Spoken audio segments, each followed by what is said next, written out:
조선시대 나라의 중심을 잇는 가장 중요한 길이 있었습니다. 바로 영남대로였습니다.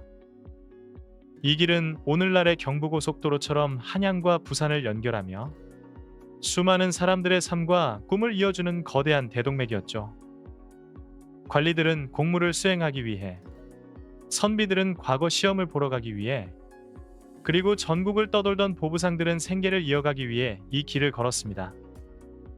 길 위에는 늘 사람의 발자국이 이어졌고 그 발자국마다 서로 다른 사연이 담겨 있었습니다. 하지만 그렇게 번성했던 영남대로에도 하나의 큰 시련이 있었습니다. 바로 한양으로 향하기 위해 반드시 넘어야 했던 소백산맥이었죠. 평균 해발 600m를 넘는 산줄기. 그 험난한 산길은 사람들에게 결코 쉬운 길이 아니었습니다. 그러나 사람들은 멈추지 않았습니다.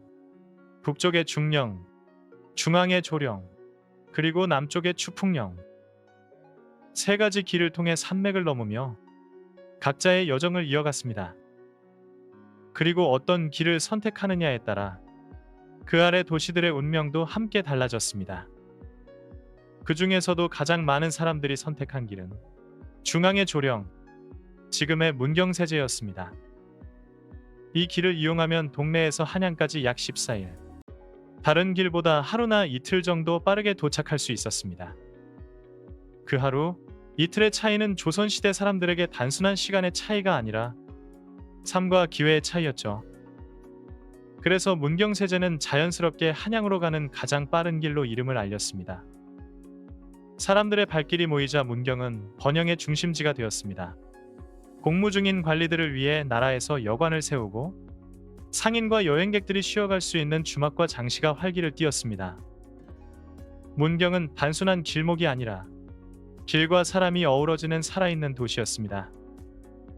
하지만 세상은 늘 변했습니다.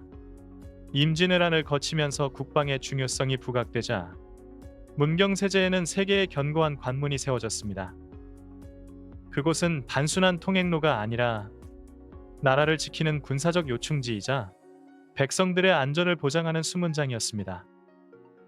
그러나 20세기 초 문경의 운명은 단 한 번의 결정으로 뒤바뀌게 됩니다. 일제강점기 경부선 철도 건설 과정에서 정부는 공사가 더 쉬운 추풍령을 선택했습니다. 그 한 번의 선택으로 대한민국의 물류와 교통의 흐름이 완전히 바뀌었습니다. 물자의 줄기가 추풍령으로 향하자 문경은 빠르게 쇠퇴했고 길 하나에 의존하던 도시는 하루아침에 변방으로 밀려났습니다. 근대화의 물결 속에서 문경은 점점 더 깊은 침묵 속으로 가라앉았죠. 한편 중령의 역사는 훨씬 더 오래된 이야기로 거슬러 올라갑니다. 그 시작은 신라 시대까지 이어집니다. 당시 중령은 신라와 고구려의 경계선으로 수세기 동안 긴장과 충돌의 역사가 이어졌던 땅이었습니다. 이런 역사적 배경 덕분에 중령 일대의 영주와 단양은 일찍부터 지역의 중심지로 성장했습니다. 조선시대에 들어 중령은 한양으로 향하는 공식 노선에서는 밀려났지만 여전히 충청도와 경상북도 북부를 잇는 중요한 통로로 기능했습니다. 사람의 발길이 이어지는 한 그 길의 의미도 사라지지 않았습니다. 그리고 마지막으로 추풍령, 경상북도 김천과 충청북도 영동을 잇는 이 고개는 해발 221m로 소백산맥의 주요 고개 중 가장 낮았습니다. 그러나 조선시대에는 오히려 가장 덜 주목받은 길이었습니다. 가을바람에 낙엽처럼 떨어진다는 불길한 속설 때문에 과거를 보러 가던 선비들은 이 길을 피했습니다. 하지만 근대 기술의 등장과 함께 추풍령의 운명은 완전히 바뀌었습니다. 철도와 도로가 놓이면서 한때 불운의 고개로 불리던 이곳은 새로운 시대의 중심길로 다시 태어났습니다. 길은 언제나 사람의 삶을 비추는 거울입니다. 영남대로의 새 고개 중령, 조령, 추풍령은 단순한 길이 아니었습니다. 그 길 위에는 시대의 변화와 사람들의 숨결, 그리고 역사의 흐름이 함께 살아 숨쉬고 있었습니다. 1905년 경부선 철도가 부설되던 시기, 정부는 당시 기술적으로 가장 건설이 쉬운 추풍령을 선택했습니다. 이 결정 하나가 한반도의 교통 지도를 완전히 바꿔놓았습니다. 추풍령은 그 순간부터 남북을 잇는 새로운 중심축으로 떠올랐고 길목에 위치한 도시들 김천과 영동은 급격한 변화를 맞이했습니다.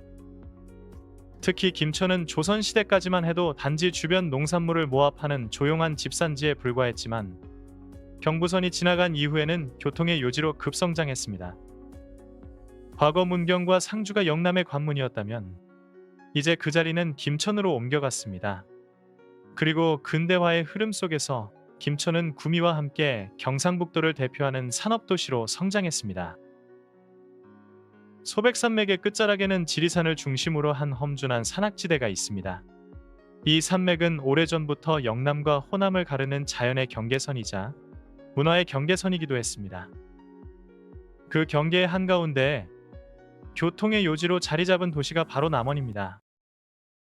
지리산 서북쪽의 비옥한 분지에 위치한 남원은 농업 생산에 유리한 환경을 갖췄을 뿐 아니라 전라도와 경상도를 잇는 중요한 교통 중심지였습니다.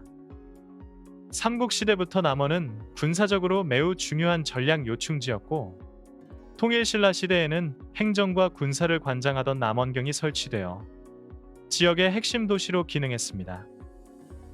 남원에서 소백산맥을 넘어 경상도 내륙으로 이어지는 길목에는 팔량치와 육심령이라는 두 개의 고개가 있었습니다. 팔량치는 신라시대부터 성이 축조될 만큼 군사적 요충지로 여겨졌고 육심령은 60명 이상이 함께 가야 도적을 피할 수 있었다 하여 그런 이름이 붙었습니다. 이름 속에는 시대의 위험과 두려움이 함께 담겨 있었죠. 차령산맥의 대표적 고갯길인 차령고개는 충남 공주와 천안을 가르며 한양과 호남을 잇는 가장 빠른 길이었습니다. 이곳은 관리들의 이동과 진상품 수송 같은 국가적 목적의 교통로로 이용되었고 북쪽의 천안은 삼남의 길이 모이는 교통의 요지로 번성했습니다. 반면 남쪽의 공주는 백제의 옛 수도이자 조선시대 충청가명이 있던 행정 중심지였습니다.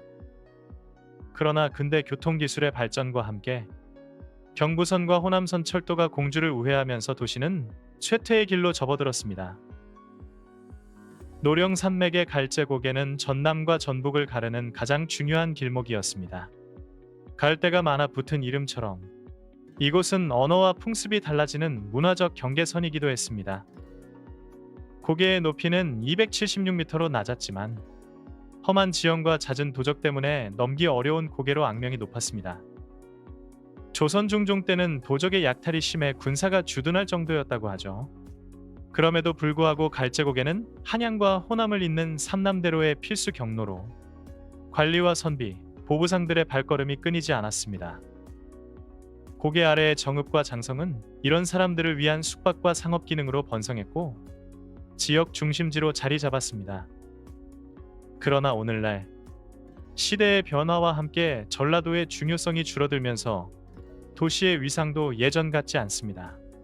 일부 지역은 인구 소멸의 위기까지 걱정해야 하는 상황에 놓여 있죠.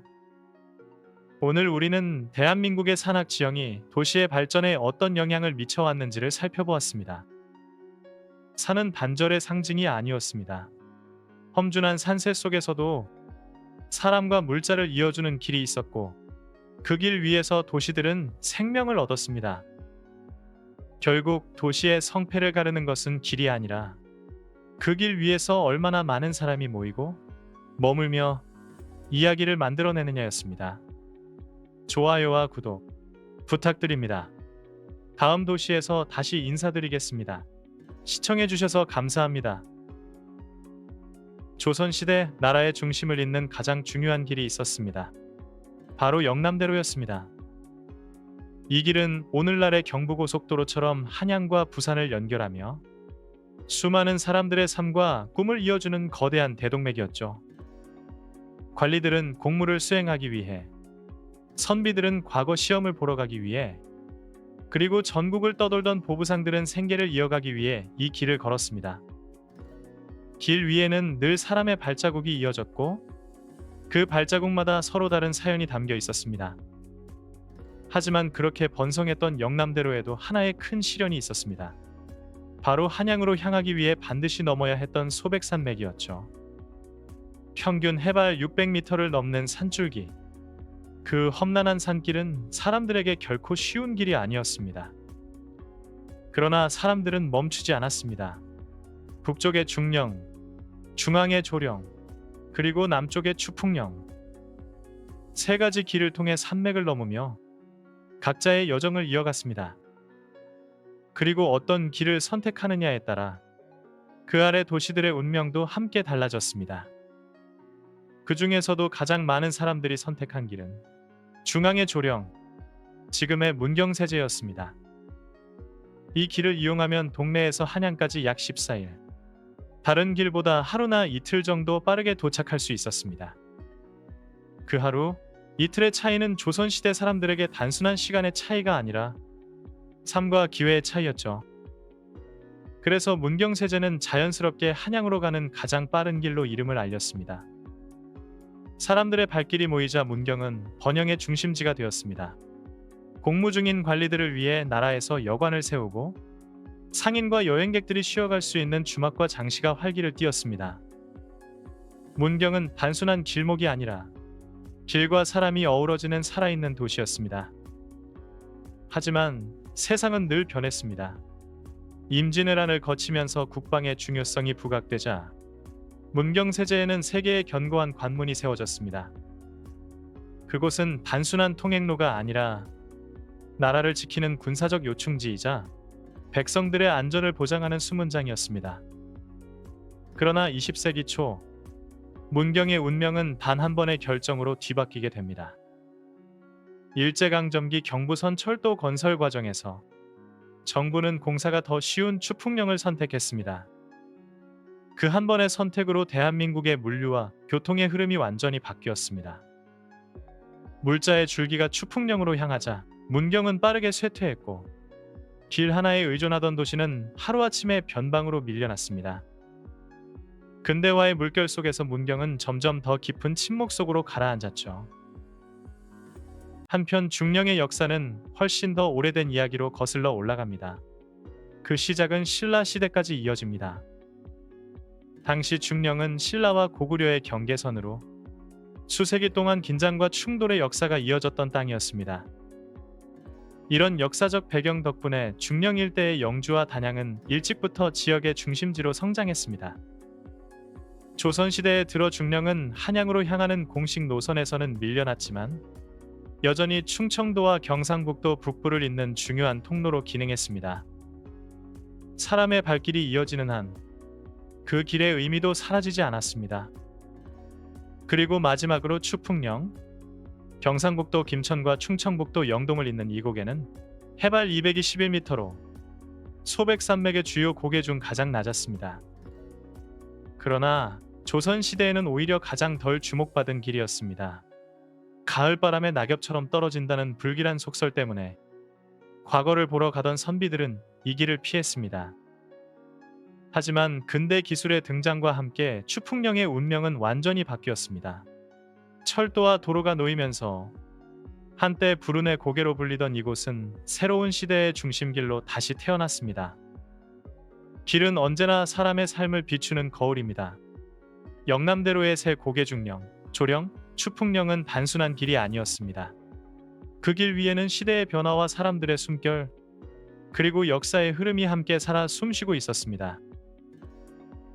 1905년 경부선 철도가 부설되던 시기, 정부는 당시 기술적으로 가장 건설이 쉬운 추풍령을 선택했습니다. 이 결정 하나가 한반도의 교통지도를 완전히 바꿔놓았습니다. 추풍령은 그 순간부터 남북을 잇는 새로운 중심축으로 떠올랐고 길목에 위치한 도시들 김천과 영동은 급격한 변화를 맞이했습니다. 특히 김천은 조선시대까지만 해도 단지 주변 농산물을 모아 파는 조용한 집산지에 불과했지만 경부선이 지나간 이후에는 교통의 요지로 급성장했습니다. 과거 문경과 상주가 영남의 관문이었다면 이제 그 자리는 김천으로 옮겨갔습니다. 그리고 근대화의 흐름 속에서 김천은 구미와 함께 경상북도를 대표하는 산업도시로 성장했습니다. 소백산맥의 끝자락에는 지리산을 중심으로 한 험준한 산악지대가 있습니다. 이 산맥은 오래전부터 영남과 호남을 가르는 자연의 경계선이자 문화의 경계선이기도 했습니다. 그 경계의 한가운데 교통의 요지로 자리 잡은 도시가 바로 남원입니다. 지리산 서북쪽의 비옥한 분지에 위치한 남원은 농업 생산에 유리한 환경을 갖췄을 뿐 아니라 전라도와 경상도를 잇는 중요한 교통 중심지였습니다. 삼국시대부터 남원은 군사적으로 매우 중요한 전략 요충지였고, 통일신라 시대에는 행정과 군사를 관장하던 남원경이 설치되어 지역의 핵심 도시로 기능했습니다. 남원에서 소백산맥을 넘어 경상도 내륙으로 이어지는 길목에는 팔량치와 육심령이라는 두 개의 고개가 있었습니다. 팔량치는 신라시대부터 성이 축조될 만큼 군사적 요충지로 여겨졌고, 육심령은 60명 이상이 함께 가야 도적을 피할 수 있었다 하여 그런 이름이 붙었습니다. 이름 속에는 시대의 위험과 두려움이 함께 담겨 있었죠. 차령산맥의 대표적 고갯길인 차령고개는 충남 공주와 천안을 가르며 한양과 호남을 잇는 가장 빠른 길이었습니다. 이곳은 관리들의 이동과 진상품 수송 같은 국가적 목적의 교통로로 이용되었고, 북쪽의 천안은 삼남의 길이 모이는 교통의 요지로 번성했습니다. 반면 남쪽의 공주는 백제의 옛 수도이자 조선시대 충청가명이 있던 행정 중심지였습니다. 그러나 근대 교통기술의 발전과 함께 경부선과 호남선 철도가 공주를 우회하면서 도시는 쇠퇴의 길로 접어들었습니다. 노령산맥의 갈제고개는 전남과 전북을 가르는 가장 중요한 길목이었습니다. 갈대가 많아 붙은 이름처럼 이곳은 언어와 풍습이 달라지는 문화적 경계선이기도 했습니다. 고개의 높이는 276m로 낮았지만 험한 지형과 잦은 도적 때문에 넘기 어려운 고개로 악명이 높았습니다. 조선 중종 때는 도적의 약탈이 심해 군사가 주둔할 정도였다고 하죠. 그럼에도 불구하고 갈제고개는 한양과 호남을 잇는 삼남대로의 필수 경로로 관리와 선비, 보부상들의 발걸음이 끊이지 않았습니다. 고개 아래의 정읍과 장성은 이런 사람들을 위한 숙박과 상업 기능으로 번성했고 지역 중심지로 자리 잡았습니다. 그러나 오늘날 시대의 변화와 함께 전라도의 중요성이 줄어들면서 도시의 위상도 예전 같지 않습니다. 일부 지역은 인구 소멸의 위기까지 걱정해야 하는 상황에 놓여 있죠. 오늘 우리는 대한민국의 산악 지형이 도시의 발전에 어떤 영향을 미쳐왔는지를 살펴보았습니다. 산은 단절의 상징이 아니었습니다. 험준한 산세 속에서도 사람과 물자를 이어주는 길이 있었고, 그 길 위에서 도시들은 생명을 얻었습니다. 결국 도시의 성패를 가르는 것은 길이 아니라 그 길 위에서 얼마나 많은 사람이 모이고 머물며 이야기를 만들어내느냐였습니다. 좋아요와 구독 부탁드립니다. 다음 도시에서 다시 인사드리겠습니다. 시청해주셔서 감사합니다.